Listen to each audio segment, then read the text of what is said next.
अगर पर्ची चिपकी है तो पर्ची उकाचना भी जानते हैं और मुंह पे पर्ची चिपकाना भी जानते हैं। ये प्रोग्राम आपका है, जितना अच्छा से अपनी आप बात रखिए। हमें पर्चियों में नहीं घूमना है। अगर हम लोगों ने मन बना दिया तो कल के डेट में कचहरी खाली नहीं रहेगी सबसे। हमारी लड़ाई यहां नहीं है साथियों, हमारी लड़ाई सरकार से है, हिमनवादी सरकार से है। मैं एक लाइन कहना चाहूंगा, योगी जब जब डरते हैं पुलिस को आगे करते हैं, योगी जब जब डरते हैं पुलिस को आगे करते हैं। साथियों, आज के वर्तमान समय में 543 सांसदों में भारी सांसद आदरणीय चंद्रशेखर आजाद जी जब पीड़ित परिवार से मेरठ में पहुंचते हैं, उनको 10 किलोमीटर तक जाम लगा करके रोका जाता है। वो अगला व्यक्ति अपनी गाड़ी से उतर करके लगातार दौड़ता है और प्रशासन उसके पीछे पीछे दौड़ती है। साथियों, ये जानते हैं ये ताकत किसकी है? ये ताकत आपकी है, आपके महापुरुषों ने दी है आपको बस इस ताकत को समझने की जरूरत है। चंद्रशेखर आजाद जी जो काम कर रहे हैं, साथियों, मैं अपने दलित भाइयों से निवेदन करूंगा कि मनवादी सरकार को अगर करारा जवाब देना है तो इस कंधे पे मुसलमान भाइयों को बैठाना पड़ेगा, ओबीसी भाइयों को इस कंधे पे बैठाना पड़ेगा साथियों, तब जाकर के ये सफल तय होगा। इतना आसान इसको मत समझिए, क्योंकि ये लड़ाई आज की नहीं है, ये लड़ाई सदियों से चली आ रही है। जबर व्यवस्था में हम लोग थे, हमको शूद्र बताया गया, आपको तो मलिच भी नहीं माना गया, मुसलमानों को मलिच मान लिया इन लोगों ने। और जब बेटी रोटी का सौदा बनाना होगा, आप इनके बराबरी के लायक हो जाएंगे, लगेगा कि आपका लड़का डॉक्टर, इंजीनियर, आईएएस, पीसीएस बन जाएगा, फिर कोई गोत्र जोड़ करके आपसे शादी विवाह कर लेंगे। मेरे कहने का मतलब समझिए, हमको उलझनों में नहीं पड़ना है, ये उलझाने का काम करते हैं हमको। आप सोचिए, अगर मैं इसी गांव से किसी पीड़ित परिवार से मिलने जाऊं अपने साथियों के साथ, प्रशासन को क्या गुरेज है? नहीं रोकना चाहिए।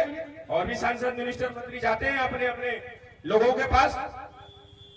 पीड़ित परिवार को न्याय मिले, 8 दिन हो गए, जब न्याय नहीं मिला तब चंद्रशेखर आजाद जी को लगा कि अब ऐसे नहीं मानेंगे लोग। उन्होंने ऐलान किया कि हम मेरठ जाएंगे और पीड़ित परिवार से मिलेंगे।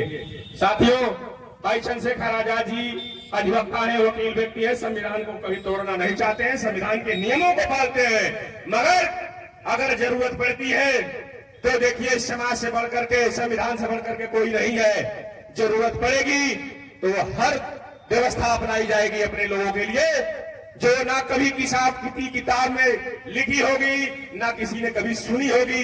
ये शासन सत्ता की बात है साथियों, इसको चंद मंचों से कह करके मैं आपको धूमिल नहीं करना चाहता हूं। केवल आप एक बार भाई चंद्रशेखर आजाद के सर के ऊपर सेहरा बांध दीजिए।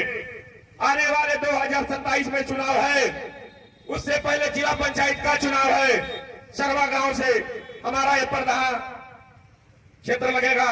जो भी प्रत्याशी आजाद समाज पार्टी भीम आर्मी से समर्थित प्रत्याशी आता है, आप उसको केतली पर वोट देकर के उसके हाथों को मजबूत करिए। कम से कम मऊ के जिला पंचायत के जो कार्यालय है उसमें अपना बंदा बैठे, अपना पदाधिकारी बैठे। जब आप छोटे छोटे प्रधान, बीडीसी, जिला पंचायत बनाएंगे, जब पंचायत स्तर से हम उखाड़ करके इस मनवाली सरकार को फेंक देंगे, तो हम विश्वास दिलाते हैं कि केंद्र सरकार और राज्य सरकार भी गिर जाएगी। जिसका सबसे ज्यादा प्रधान होगा, जिसका सबसे ज्यादा बीडीसी होगा, उसका जिला पंचायत और ब्लॉक प्रमुख तो उसका होगा। तो साथियों, हमको शहर के साथ साथ, चुनाव के साथ साथ ग्रामीण अंचल को भी देखना चाहिए। चंद्रशेखर आजाद जी लगातार आपके लिए संघर्ष कर रहे हैं, हम लोगों के लिए संघर्ष कर रहे हैं। कहने का मतलब है कि एससी, एसटी और माइनॉरिटी के लिए लगातार मुखर होकर के संसद भवन के अंदर जब जब उनको मौका मिलता है, वो समेसों का भाव नहीं पूछते हैं, जिलेबी का भाव नहीं पूछते हैं। आगे बैठे हुए पीठासीन अध्यक्ष से सीधे सीधे सरकार की आलोचना करते हुए वो लोग काम का ब्यौरा पूछते हैं, घटनाओं का जिक्र करते हैं, आरक्षण की बात करते हैं, महंगाई की बात करते हैं, रोजगारी की बात करते हैं। आप लोग बता दीजिए, पीडीए से जितने सांसद जीत कर गए हैं, मैं किसी का नाम नहीं लेना चाहता हूं। अगर ये बहुजन समाज के लोग वोट दे करके उनको भेजा है तो उनकी भी जिम्मेदारी बनती है कि संसद भवन के अंदर स्थानीय मुद्दों को ले जाकर के बात करें, मगर उसमें वो उस मुद्दों से हट जाए। आप बताइए, इस देश में बाबा साहब की तस्वीर जलाई जाती है, कोई सांसद, कोई नेता, कोई मंत्री, मिनिस्टर, यहां तक कि ट्विटर भी नहीं काम किया। अगर किया हो तो बताइए आप। कल की घटना पर ट्विटर भी नहीं काम किया, कोई नेता नहीं बोले। एक सांसद को 10-10 किलोमीटर पैदल चलना पड़ रहा हो, आप और हम जैसे लोगों की क्या औकात है इसकी डेट में। इसीलिए समय रहते हम लोगों को चेत लेना है। अभी समय है हम लोगों के पास, और ये समझाने के लिए ही हमारे उमेश भाई और अब्दुल सलीम भाई आप सभी को जोड़ करके इस तरह की व्यवस्था बनाए हैं कि कम से कम आप जल्दी से समझेंगे। जितना जल्दी हम लोग समझाने में कामयाब हो जाएंगे समाज को, और समाज जितना समझने में कामयाब हो जाएगा, सत्ता शासन आपके हाथों में होगी। हमारे सारे वक्ता इसी बात को कह रहे थे कि सत्ता शासन क्यों जरूरी है। हमारे भविष्य का ताला लगा जो बंद पड़ा है, उस एक ताले को तो भाई चंद्रशेखर आजाद जी ने पार्लियामेंट में पहुंच के तोड़ दिया। अब आपको विधानसभा के ताले को तोड़ना है। इसकी तैयारी हम लोग कर रहे हैं, गांव चल करके, पांव पांव चल करके, बैनर तले। मेरे वक्ता साथी ने कहा कि अब दौड़ दौड़ के काम करना पड़ेगा। मुझे भी एहसास हुआ कि दौड़ा दौड़ा के काम कराना पड़ेगा, दौड़ा दौड़ा के काम कराना पड़ेगा। सरफरेशी की तमन्ना अब हमारे दिल में है, देखना है जोर कितना बाजुए का दिल में है। साथियों, मैं इन्हीं बातों के साथ अपनी बात को विराम दूंगा।